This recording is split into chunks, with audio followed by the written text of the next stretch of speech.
Olá, paz do Senhor Jesus, seja muito bem-vindo a mais um vídeo aqui do canal CTAN, Seminário Teológico Antioqueno. Eu sou o pastor Patrick e hoje nós vamos falar um pouco a respeito do que vem a ser a teologia. Como alguém diria de uma forma bem redundante, vamos começar pelo começo, né? Definindo o que vem a significar a palavra teologia.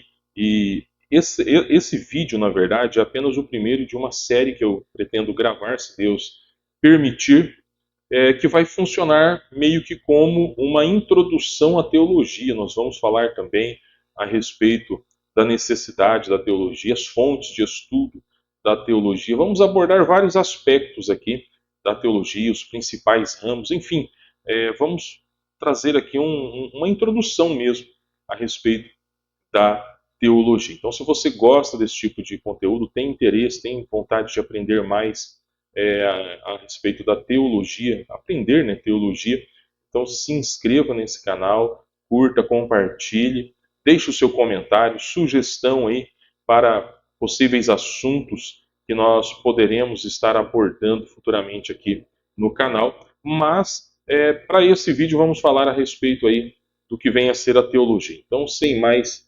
delongas, né, sem mais demora, vamos então aqui para a tela do computador. O que é a teologia? Grosso modo, a palavra teologia, do ponto de vista etimológico, ela vem de duas palavras gregas, dois vocábulos gregos, que é a palavra theos, que significa Deus, e a palavra logos, que significa palavra, tratado, discurso, né, estudo, doutrina. E dentro dessa perspectiva que nós estamos abordando, se encaixa melhor a ideia de estudo ou doutrina, também discurso, né, a respeito de Deus. Então, dentro dessa perspectiva etimológica, a teologia ela pode ser definida como sendo esse estudo, esse discurso ou esse tratado doutrinário, ou essa doutrina acerca a respeito do próprio Deus, tá certo? Porém, nós podemos definir aí de uma forma mais ampla a teologia como sendo o estudo de todas as doutrinas contidas na revelação de Deus. Porque a partir daquilo que Deus nos revelou, nós podemos conhecer mais a Deus. Por exemplo, os seus atributos. Né? Quando nós encontramos nas Escrituras referências que falam que Deus é santo, o santo de Israel, fala que Deus é justo, fala que Deus é bom. Essas são expressões que revelam o caráter de Deus, os atributos de Deus, que, consequentemente, nos mostram, nos revelam quem é Deus. Né? Então, são doutrinas, são ensinamentos a respeito de Deus que nos mostram quem é Deus. E isso está, então, em consonância, né? Isso coaduna com a proposta da teologia, que é conhecer a Deus, que é compreender, em alguma medida, a Deus para possamos, né, possamos estabelecer um relacionamento correto para com Ele. Mas também pode ser definido, teologia ainda pode ser definido como um conjunto de crenças inerentemente específico a um determinado segmento confessional. O que é isso?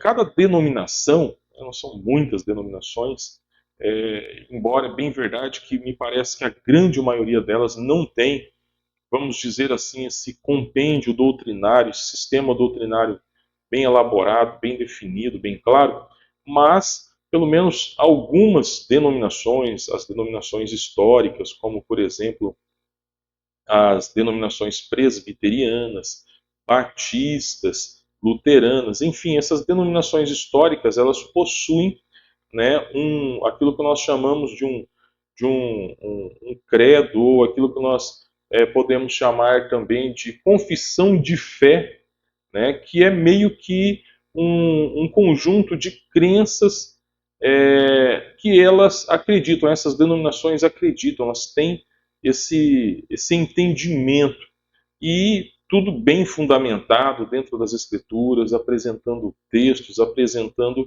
argumentações, pelo que nós poderíamos falar assim, por exemplo, olha, segundo a teologia presbiteriana, se acredita assim, assim, assim a respeito da salvação. Né? Segundo a teologia reformada, né, acredita-se na dupla predestinação, acredita-se que uma vez salvo, salvo para sempre, mas já numa teologia, vamos dizer assim, arminiana, uma teologia, né, as igrejas batistas tendem mais a adotar esse posicionamento arminiano, embora existem batistas reformados, né, que seguem essa doutrina mais calvinista, né, nós poderíamos fazer essa citação, né, segundo o entendimento teológico calvinista, ou o entendimento teológico presbiteriano, o entendimento teológico luterano, né, a teologia luterana, ou a teologia batista,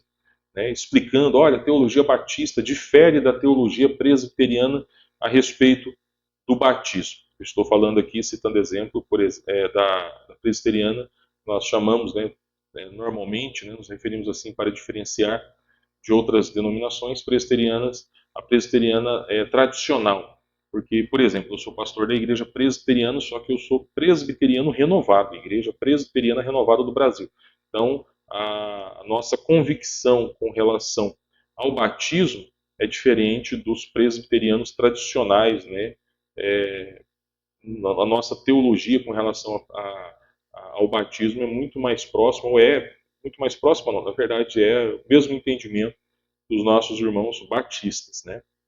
Dos nossos irmãos batistas. Então aí, nesse sentido, a teologia ela pode ser uma referência a esse conjunto de crenças, essa confissão de fé de uma denominação. Mas a teologia ela pode também ser definida como uma ciência, por mais que não é consenso, nem mesmo entre os teólogos, há um grupo de teólogos que diz que não, a teologia ela não deve ser definida como ciência, porque pressupõe-se que na ciência um objeto ele é submetido a uma análise criteriosa, onde se coloca num tubo de ensaio, onde se pode tocar, se pode apalpar, se pode analisar de forma tangível. E uma vez que Deus não pode ser colocado num tubo de ensaio, não pode ser tocado, não pode ser apalpado, então nós não podemos definir a teologia como sendo uma ciência. Porém, esse é um grande equívoco de entendimento, porque até mesmo de uma compreensão básica, porque na verdade a teologia, como nós já definimos, não é o estudo de Deus, ou seja, como alguém que se propõe a estudar Deus, investigar Deus, tocando em Deus, pegando em Deus. Não, não é essa a proposta da teologia. Por isso que a melhor definição para a teologia é um estudo acerca de Deus. Não é o estudo de Deus, mas é o estudo acerca de Deus. Nós vamos investigar a respeito dele, para conhecer a ele. E nesse sentido, eu entendo que a teologia pode sim e deve ser tratada como uma ciência, porque ela contém, como eu coloquei aqui no slide, ela contém alguns dos critérios tradicionais do conhecimento científico. E aí nós vamos ver que o primeiro deles é um objeto definido de estudo. Qual é o objeto definido de estudo da teologia? Não é primeiramente a Deus, a princípio a Deus. É a Bíblia Sagrada. Por quê? Deus nós não podemos tocar, nós não podemos ver, então não tem como nós investigarmos a Deus. Nós podemos investigar a respeito de Deus. Onde? Na Bíblia Sagrada, né? Nós podemos, a princípio, depois a gente vai falar melhor, né? No próximo vídeo eu vou abordar a respeito das fontes de revelação de Deus. Mas eu não vou adiantar aqui a situação, né? Não vou adiantar o assunto, melhor dizendo, mas a princípio que nós podemos falar que a Bíblia é um objeto tangível. Todos podem pegar, todos podem analisar, todos podem ler.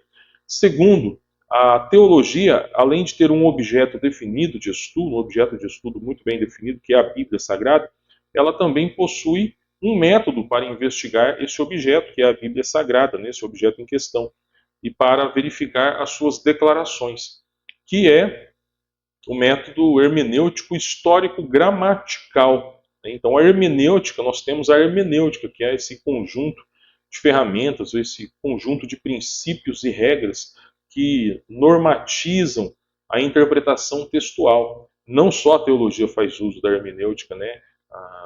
Os advogados fazem uso, né? Os juristas fazem uso, ela é aplicada em outras áreas, mas a teologia faz uso daquilo que nós chamamos de hermenêutica bíblica, no sentido de que o objeto de estudo ele é específico, é a escritura sagrada ou as escrituras sagradas, a Bíblia sagrada. Então nós temos um método. Qual é o método? O método é um método hermenêutico histórico gramatical. Temos um objeto tangível, palpável, todos podem tomar em suas mãos e investigar através de um método definido, que é um método hermenêutico histórico gramatical. Outro princípio também da ciência que a teologia possui é a objetividade, no sentido de que o estudo lida com fenômenos externos à experiência imediata do pesquisador, sendo, portanto, acessível à investigação de outros. Ou seja, é algo, volto a dizer, é algo acessível a todos, né? É um material escrito, a Bíblia Sagrada. Nós não investigamos a Deus a partir de experiências pessoais, que só eu tive uma revelação. A teologia não trabalha com isso. Eu tive uma revelação de Deus, Deus apareceu para mim assim, porque Deus falou para mim isso, Deus falou aquilo. Não, a teologia não trabalha com isso. Porque aí nós entraríamos no campo da subjetividade e com certeza não poderia de forma alguma ser considerado como algo científico. Mas a Bíblia trabalha, a teologia, melhor dizendo, trabalha com essa objetividade, né? Diferente da subjetividade, que é pessoal, que é algo que cada um poderia afirmar uma coisa diferente. Na verdade, existe muito isso dentro das igrejas evangélicas, né? Pessoas aí fazendo doutrinas a partir de supostas revelações, supostas experiências. Deus falou comigo, eu tive um sonho, eu tive uma visão, porque alguém profetizou. Opa, peraí, a gente tem que tomar muito cuidado com isso. Eu, como presbiteriano renovado, respeito quem não concorda com isso, eu creio sim nos dons espirituais, creio na contemporaneidade dos dons, creio em profecia, revelação, creio que Deus fala sim por meio de sonho, por meio de visão, enfim, eu creio em tudo isso aí. Porém, nada disso serve para formular doutrina. Nossa única regra de fé e de prática deve sempre ser a palavra de Deus, a Bíblia Sagrada. Ela é a nossa única fonte de revelação infalível da parte de Deus para a salvação. E, por último, né, em quarto lugar, um quarto aí, princípio necessário, né, para que se possa, melhor dizendo, considerar a teologia como sendo uma ciência, é a coerência entre as proposições do objeto em questão, de modo que o conteúdo forme um corpo definido de conhecimento, não uma série de fatos desconexos ou pouco relacionados em si. Aí entra a questão da teologia sistemática. Então, o que a teologia faz? A teologia ela vai estudar as Escrituras, vai estudar a Bíblia, e na Bíblia nós temos as doutrinas meio que espalhadas, né, por todas as páginas, a doutrina da criação, doutrina da queda, doutrina da redenção, doutrina da justificação, doutrina da santificação, enfim, está espalhada, né, em diversos textos nas Escrituras. O que a teologia, e mais especificamente, adiantando um dos campos da teologia, a teologia sistemática ela faz? Ela vai analisar todo esse conteúdo, ela vai analisar todos esses textos, vai agrupar essas doutrinas, ela vai trabalhar, né, por temas, né, por assuntos, e ela vai pegar tudo que a Bíblia fala, por exemplo, a respeito da criação, tudo que a Bíblia fala a respeito da queda, tudo que a Bíblia fala a respeito da redenção, enfim, e ela vai interpretar isso à luz do seu contexto imediato, o seu contexto geral, ou seja, o texto em si e o que está ao seu redor próximo, e todo o texto das Escrituras, tudo que está contido nas Escrituras, de modo que não haja discrepâncias, de modo que não haja falta de harmonia, e apresentar então o entendimento, a doutrina a respeito desses assuntos por temas, por tópicos, por assuntos. Tá? Então a teologia ela tem essa condição de fazer isso e ela faz isso, né? Ela tem feito isso. Então, na minha humilde opinião, a teologia pode sim ser definida, ainda que de uma forma mais ampla, como sendo uma ciência, né? Que tem o objetivo de estudar a respeito de Deus. Então nós vamos ficando por aqui. Acredito que o objetivo desse vídeo, né, dessa pequena aula, está sendo cumprido, que é esclarecer o que vem a ser a teologia. Espero que você tenha ainda mais o desejo de conhecer a Deus, conhecer mais o Senhor, estudar mais acerca de Deus, né, para servi-lo melhor, para honrá-lo melhor e para compartilhar esse Deus maravilhoso com tantas quantas pessoas o Senhor colocar no seu caminho. Mais uma vez, o canal está começando, peço seu apoio, se inscreva no canal, curta, compartilhe, comente, deixe aí o seu comentário, é sempre muito bem-vindo, e até o nosso próximo vídeo, se assim o nosso bom Deus permitir. Fique na paz do Senhor Jesus. Um abração do pastor Patrick.